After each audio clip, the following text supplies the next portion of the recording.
Friends అందరికీ నమస్తే అండి. This is Pavan jobs Adda in Telugu. RRB group డీకి సంబంధించి చూసుకుంటే మనకి మొత్తంగా 1,03,769 వేకెన్సీ అయితే ఉన్నాయి. అయితే దీనికి మనకు ఈరోజు ఒక అప్డేట్ అయితే వచ్చిందండి. అది ఏంటి అంటే మనకు ఆగస్టు 17వ తేదీ నుంచి దీని యొక్క ఎగ్జామ్స్ అనేవి స్టార్ట్ చేస్తామని చెప్పేసి మనకు అఫీషియల్గా నోటీస్ రావడం అయితే జరిగింది. నేను ఆల్రెడీ ఆ నోటీస్ గురించి కూడా మీకు ఇదివరకే చెప్పాను. ఇంకా మీరు ఆ వీడియో చూడకపోతే కనుక డిస్క్రిప్షన్లో దాని లింక్ ఉంటుంది, ఒకసారి అయితే చూడండి. అదేవిధంగా ఈ నోటిఫికేషన్కి క్వాలిఫికేషన్ చూసుకున్నట్లయితే కేవలం 10వ తరగతి పాస్ అయితే సరిపోతుంది. 2019లో దీని యొక్క అప్లికేషన్స్ కూడా కంప్లీట్ అవ్వడం అయితే జరిగిందనమాట. సో ఎవరైతే ఈ నోటిఫికేషన్స్కి అప్లై చేశారో వాళ్ళైతే కంపల్సరీ విషయాలు అయితే తెలుసుకోవాలి. ఎందుకోసం అంటే ఈ ఎగ్జామ్ ఎట్లా ఉంటుంది, ఈ ఎగ్జామ్ ప్యాటర్న్ ఎట్లా ఉంటుంది, సెలక్షన్ ప్రాసెస్ ఎట్లా ఉంటుంది, అసలు సిలబస్ ఏ విధంగా ఉంటుంది అని చెప్పేసి కంప్లీట్ ఇన్ఫర్మేషన్ విత్ టాపిక్స్తో సహా నేను మీకు వీడియోలో ఎక్స్ప్లెయిన్ చేస్తాను. సో వీడియోని ఎండ్ వరకు చూడండి, పూర్తి సమాచారాన్ని అయితే తెలుసుకోండి. మీకు ఏమైనా డౌట్స్ ఉన్నా కానీ నాకు తర్వాత కామెంట్ చేయండి, కంపల్సరీ నేను మీకు రిప్లై ఇచ్చే ప్రయత్నం అయితే చేస్తాను. సో ప్రజెంట్ ఏంటి అంటే దీని యొక్క ఎగ్జామ్ ప్యాటర్న్ ఎట్లా ఉంటుంది, అదేవిధంగా సెలెక్షన్ ప్రాసెస్ ఎట్లా ఉంటుందో చూద్దాం. దానికంటే ముందు అసలు దీనికి సెలెక్షన్ ప్రాసెస్ ఎట్లా ఉంటుంది ఒక్కసారి అయితే దీని గురించి జాగ్రత్తగా చూసుకున్నట్లయితే మొదటగా మీకు ఎగ్జామ్ అయితే కండక్ట్ అయితే చేస్తారు. ఇప్పుడు CBT-1 ఎగ్జామ్ ఉంటుంది కదా, కంప్యూటర్ బేస్డ్ టెస్ట్ అని చెప్పేసి ఈ CBT-1 ఎగ్జామ్ అయితే ముందుగా అయితే మీకు కండక్ట్ అయితే చేస్తారు. ఈ CBT ఎగ్జామ్ని ఎవరైతే క్లియర్ చేస్తారో వాళ్ళకి నెక్స్ట్ ఫిజికల్ టెస్ట్ అయితే ఉంటుంది. ఈ ఫిజికల్ టెస్ట్ కూడా పెద్దగంటూ ఏముండదండి. ఈ ఫిజికల్ టెస్ట్ అయిపోయిన తర్వాత నెక్స్ట్ మీకు డాక్యుమెంట్ వెరిఫికేషన్ అయితే చేస్తారు. ఈ డాక్యుమెంట్ వెరిఫికేషన్ అయిపోయిన తర్వాత ఫైనల్గా మీకు మెడికల్ చేసేసి ఉద్యోగాన్ని ఇవ్వడం అయితే జరుగుతుందన్నమాట. సో ఈ రకంగా మీకు సెలెక్షన్ ప్రాసెస్ అయితే ఉంటుంది. సో అందులో భాగంగా మీకు డెప్త్గా సెలెక్షన్ ప్రాసెస్ గురించి చెప్తాను, don't worry. First of all exam pattern గురించి అయితే మాట్లాడదాం. ఎగ్జామ్ ప్యాటర్న్ గురించి చూసుకున్నట్లయితే ఇక్కడ మీరు చూసుకోవచ్చండి, ఇది వచ్చేసి మనకు గ్రూప్ డి ఎగ్జామ్ ప్యాటర్న్ అన్నమాట. ఇక్కడ చూసుకున్నట్లయితే మీకు మొత్తంగా 100 మార్కుల పేపర్ అయితే ఉంటుంది. సో మొత్తంగా 100 క్వశ్చన్స్ ఉంటాయి, 100 మార్కులు అయితే ఉంటాయి. సో మరి ఏ టాపిక్ నుంచి మనకి ఎట్లా క్వశ్చన్స్ వస్తాయి ఏంటి అని చూసుకున్నట్లయితే జనరల్ సైన్స్ నుంచి మనకి మొత్తంగా 25 క్వశ్చన్స్ వస్తాయండి. అదేవిధంగా మ్యాథమెటిక్స్ అంటే అర్థమెటిక్ నుంచి మనకి మొత్తంగా 25 వస్తాయి. దాంతోపాటు రీజనింగ్ నుండి చూసుకున్నట్లయితే మనకి రీజనింగ్ నుండి కూడా మనకి 30 క్వశ్చన్స్ వస్తాయి. అదేవిధంగా general awareness and current event అంటే రీసెంట్గా జరిగినటువంటి మన జనరల్ అవేర్నెస్ ఉంటుంది కదా, GS కానివ్వండి, కరెంట్ ఈవెంట్ అని చెప్పేసి. సో దాని నుంచి మనకు మొత్తంగా 20 క్వశ్చన్స్ అయితే ఉంటాయి. సో టోటల్గా చూసుకున్నట్లయితే మనకి 100 మార్కుల పేపర్ అయితే ఉంటుంది. సో దీనికి టైం చూసుకున్నట్లయితే మనకి మొత్తంగా 90 నిమిషాల సమయం అయితే ఉంటుంది. అంటే 1 గంట 30 నిమిషాల సమయం అయితే మనకు కేటాయించడం అయితే జరుగుతుందన్నమాట. ఎవరైతే ఫిజికల్లీ హ్యాండిక్యాప్డ్స్ ఉంటారో వాళ్ళకి 120 నిమిషాలు అయితే ఉంటుంది. అంటే 2 గంటల సమయం అయితే ఉంటుందన్నమాట. సో ఈ రకంగా మీ యొక్క ఎగ్జామ్ అనేది ఉంటుందండి. ఇట్లా 100 మార్కుల పేపర్ ఈ విధంగా మీకు సబ్జెక్ట్ అయితే ఉండడం అయితే జరుగుతుందన్నమాట.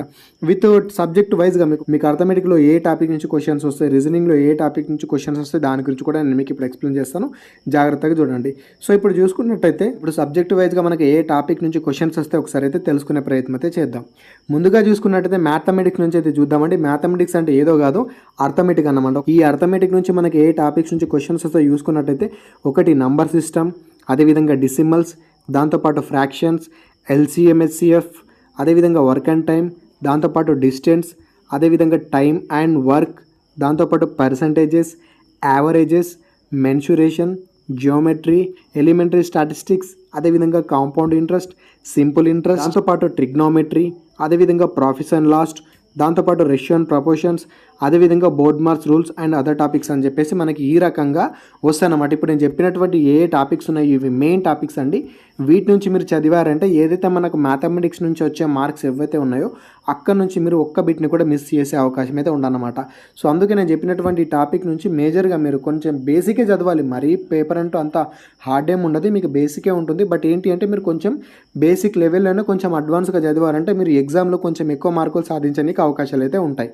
దీని తర్వాత నెక్స్ట్ మనకు రీజనింగ్ నుంచి ఏ టాపిక్ నుంచి క్వశ్చన్ రావచ్చు చూసుకున్నట్టయితే ఒకటి అనాలజీస్, అదేవిధంగా ఆల్ఫాబెటికల్ సిరీస్, దాంతోపాటు కోడింగ్ అండ్ డీకోడింగ్, అదేవిధంగా సిమిలారిటీస్ అండ్ డిసిమిలారిటీస్, అదేవిధంగా వెన్ డయాగ్రామ్స్, అదేవిధంగా పజిల్స్, దాంతోపాటు డాటా సఫిషియన్సీ, అదేవిధంగా డిసిషన్ మేకింగ్, దాంతోపాటు డాటా ఇంటర్ప్రిటేషన్, అదేవిధంగా statement and argument and assumptions, దాంతోపాటు నెక్స్ట్ చూసుకున్నట్టయితే ఇంటర్ప్రిటేషన్ ఆఫ్ గ్రాఫ్, అదేవిధంగా మ్యాప్స్, దాంతోపాటు అనాలజికల్ రీజనింగ్, అదేవిధంగా జంబ్లింగ్, నెక్స్ట్ వచ్చేసి సిలాయిజం, అదేవిధంగా మ్యాథమెటికల్ ఆపరేషన్స్, దాంతోపాటు కంప్లీటింగ్ ఆఫ్ నెంబర్స్. ఇది వచ్చేసి రీజనింగ్ నుంచి మీరు చదవాల్సినటువంటి మేజర్ టాపిక్స్ అనమాట. సో కంపల్సరీ చదవాలంటే రీజనింగ్ నుంచి కూడా మీరు కొంచెం హై స్కోర్ చేసే అవకాశాలు అయితే ఉంటాయి.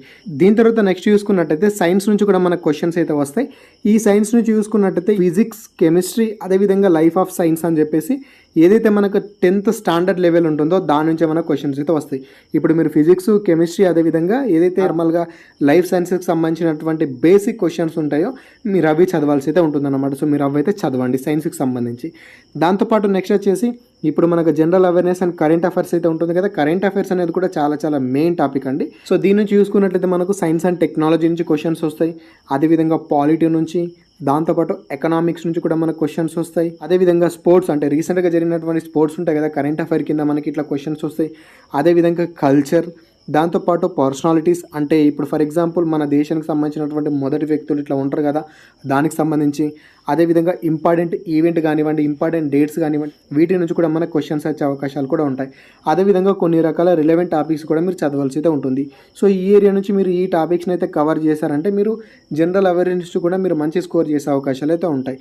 సో ఈ రకంగా నేను చెప్పినటువంటి ఈ సబ్జెక్ట్ వైజ్గా మీరు ఈ టాపిక్స్ని చదివారు అంటే మీరు ఎగ్జామ్ పాయింట్ ఆఫ్ వ్యూలో 100కి ఈజీగా ఒక 70+ to 80 మధ్యలో స్కోర్ చేసే అవకాశాలు అయితే ఉంటాయి. మరి దీని యొక్క పర్సంటేజ్ ఆఫ్ క్వాలిఫికేషన్ చూసుకున్నట్టయితే ఏ రకంగా ఉంటుంది? క్వాలిఫికేషన్ చూసుకున్నట్టయితే అన్రిజర్వ్డ్ వచ్చేసి మనకు 40%, అంటే 100 మార్కులకు 40 మార్కులు వచ్చాయంటే క్వాలిఫై అయినట్టు, జస్ట్ క్వాలిఫై అయినట్టు, ఉద్యోగం వచ్చినట్టు కాదండి. అదేవిధంగా ఓబీసీ చూసుకున్నా కూడా మనకు 40% ఉండాలి. ఎకనామికల్లీ వీకర్ సెక్షన్ చూసుకున్నట్టయితే 30%, అంటే 100 మార్కులకి 30 మార్కులు వస్తే జస్ట్ క్వాలిఫై అండి. అదేవిధంగా నెక్స్ట్ ఎస్సీ అన్నమాట. ఎస్సీ వచ్చేసి కూడా సేమ్ అంతే, 30% మార్క్స్. దాంతోపాటు ఎస్టీ చూసుకున్నట్టయితే 25% మార్కులు అయితే ఉండాలి, అంటే 100కి 25 మార్కులు వచ్చాయంటే మీరు జస్ట్ క్వాలిఫై అయినట్టు లెక్క. ఇంతకంటే ఇంకా ఎక్కువ మార్కులు రావాల్సి అయితే ఉంటుంది. అదేవిధంగా ఎవరైతే ఈ ఎగ్జామ్ని క్వాలిఫై అవుతారో అంటే ఎగ్జామ్లో మంచి స్కోర్ ఎవరైతే చేస్తారో అందులో నుంచి 1:3 అంటే ఒక్క ఉద్యోగానికి 3 చొప్పున, అంటే 1:3 చొప్పున సెలెక్ట్ అయితే చేస్తారు. దేనికి? ఫిజికల్ ఎఫిషియన్సీ టెస్ట్కి అయితే పిలుస్తారు. ఈ ఫిజికల్ ఎఫిషియన్సీ టెస్ట్ వచ్చేసి ఎట్లా ఉంటుందంటే మేల్ వాళ్ళకి సపరేట్గా ఉంటుంది, ఫీమేల్ వాళ్ళకి సపరేట్గా ఉంటుంది. మేల్ వాళ్ళకి చూసుకున్నట్టయితే 35 kgs ఉన్నటువంటి ఒక వస్తువుని 100 మీటర్ల వరకు పరిగెత్తాల్సి అయితే ఉంటుంది. అంటే ఆ డిస్టెన్స్ 100 మీటర్ల డిస్టెన్స్ వరకు అయితే మీరు పరిగెత్తాల్సి అయితే ఉంటుంది. అదేవిధంగా దానికి వచ్చేసి 2 నిమిషాల సమయం అయితే ఇస్తారు. సో 35 kgల బరువు ఉన్నటువంటి ఒక వస్తువుని 100 మీటర్ల వరకు తీసుకెళ్ళాలి. దానికి సమయం వచ్చేసి 2 నిమిషాల సమయం అయితే ఉంటుంది. సో ఇది అయిపోయిన తర్వాత రన్నింగ్ కూడా ఉంటుంది. ఈ రన్నింగ్ వచ్చేసి 1000 మీటర్స్, అంటే 1 కిలోమీటర్ రన్నింగ్ అయితే ఉంటుంది. దీనికి సమయం వచ్చేసి 4 నిమిషాల 15 సెకండ్ల సమయం ఉంటుంది. అంటే 4 నిమిషాల 15 సెకండ్ల సమయంలోపు మీరు 1 కిలోమీటర్ వరకు పరిగెత్తాల్సి అయితే ఉంటుంది. సో ఈ రకంగా మీకు రన్నింగ్ అయితే ఉంటుంది. ఒకటి రన్నింగ్ ఉంటుంది, ఇంకొకటి బరువు ఎత్తుకొని పరిగెత్తేది అయితే ఉంటుంది. ఇది మేల్ వాళ్ళకి. మరి ఫీమేల్ వాళ్ళకి చూసుకున్నట్టయితే 20 kgలు ఉన్నటువంటి వస్తువుని 100 మీటర్లు తీసుకుపోవాల్సి అయితే ఉంటుంది. దానికి సమయం వచ్చేసి 2 నిమిషాల సమయం అయితే ఉంటుంది. ఇక్కడ మేల్ వాళ్ళకి 35 kgలు ఉంటే ఇక్కడ ఫీమేల్ వాళ్ళకి 20 kgల బరువు అయితే ఉంటుంది. అదేవిధంగా రన్నింగ్ చూసుకున్నట్టయితే 1000 మీటర్స్ రన్నింగ్, అంటే 1 కిలోమీటర్ రన్నింగ్ వచ్చేసి 5 నిమిషాల 40 సెకండ్ల లోపు మీరు కంప్లీట్ చేయాల్సి అయితే ఉంటుంది. సో 5 నిమిషాల 40 సెకండ్ల లోపు 1 కిలోమీటర్ వరకు అయితే మీరు పరిగెత్తాల్సి అయితే ఉంటుంది. సో ఈ రకంగా మీకు సెలెక్షన్ ప్రాసెస్ అయితే ఉంటుందండి. ఎవరైతే ఎగ్జామ్ ఫస్ట్ పాస్ అవుతారో ఎగ్జామ్లో మంచి మార్కులు వచ్చిన వాళ్ళకి 1:3 చొప్పున, అంటే ఒక్కొక్క ఉద్యోగానికి 3 చొప్పున ఫిజికల్ టెస్ట్కి అయితే పిలుస్తారు. ఈ ఫిజికల్ టెస్ట్లో కూడా క్వాలిఫై అయిపోయిన తర్వాత మీకు ఫైనల్గా కట్ ఆఫ్ అని చెప్పేసి రిలీజ్ చేస్తారండి. ఎవరైతే వీళ్ళు పెట్టినటువంటి కట్ ఆఫ్కి రీచ్ అవుతారో వాళ్ళకి నెక్స్ట్ డాక్యుమెంట్ వెరిఫికేషన్, దాంతోపాటు మెడికల్ టెస్ట్ని కూడా కండక్ట్ అయితే చేస్తారన్నమాట. సో ఈ మెడికల్లో కూడా ఎవరైతే క్వాలిఫై అవుతారో వాళ్ళకు ఉద్యోగం వచ్చినట్టు లెక్క. సో ఈ రకంగా మీకు సెలెక్షన్ ప్రాసెస్ అయితే ఉంటుంది. ఈ రకంగా మీకు ఎగ్జామ్ ప్యాటర్న్ ఉంటుంది. ఈ రకంగా మీ యొక్క ఎలిజిబిలిటీ అయితే ఉంటుందన్నమాట. అదేవిధంగా మీరు ఇక్కడ గమనించాల్సినటువంటి ఒక విషయం ఏంటంటే ఎవరైతే ఫిజికల్ టెస్ట్ దగ్గర 40% డిసెబిలిటీ క్యాండిడేట్ ఉంటారో సో వాళ్ళకు ఫిజికల్ టెస్ట్ అంటూ ఏముండదు, బట్ వాళ్ళు మెడికల్ టెస్ట్ అయితే క్వాలిఫై అవ్వాల్సి అయితే ఉంటుంది. సో ఇదొక విషయం అయితే గమనించండి. అదేవిధంగా మీరు గత నోటిఫికేషన్కి సంబంధించినటువంటి కట్ ఆఫ్ ఏ విధంగా ఉంది, అదేవిధంగా ప్రజెంట్ ఈ నోటిఫికేషన్ యొక్క కట్ ఆఫ్ ఏ విధంగా ఉండబోతుంది అని చెప్పేసి తెలుసుకోవాలనుకుంటే కనుక ఒక్కసారి కింద కామెంట్ చేయండి. వాటికి సంబంధించినటువంటి సమాచారం కూడా నేను మీకు క్లియర్గా చెప్పే ప్రయత్నం అయితే చేస్తాను. సో ఫ్రెండ్స్ ఇదన్నమాట. ఇక్కడ ఆర్ఆర్బీ గ్రూప్ డీకి సంబంధించినటువంటి ఎగ్జామ్స్ అనేవి మనకు తొందరలో మొదలవుతున్నాయి కాబట్టి మీ యొక్క ప్రిపరేషన్ అయితే ఇప్పుడైతే స్టార్ట్ చేయండి. దాంతోపాటు మీకు ఒక ముఖ్యమైన విషయం ఏంటి అంటే మన ఛానల్లో కరెంట్ అఫైర్కి సంబంధించినటువంటి పీడిఎఫ్ రెడీ చేయడం అయితే జరిగిందండి. ఇది చాలా చాలా చాలా ఇంపార్టెంట్ పీడిఎఫ్ ఇది. సో మీకు ఇది కావాలి అనుకుంటే మేము 50 రూపీస్కి ప్రొవైడ్ అయితే చేస్తున్నాము. డిసెంబర్ 2021 నుండి జూన్ 2022కి గల ముఖ్యమైన సమాచారం మొత్తాన్ని మేము గ్యాదర్ చేసి అయితే దీన్ని రెడీ అయితే చేస్తాము.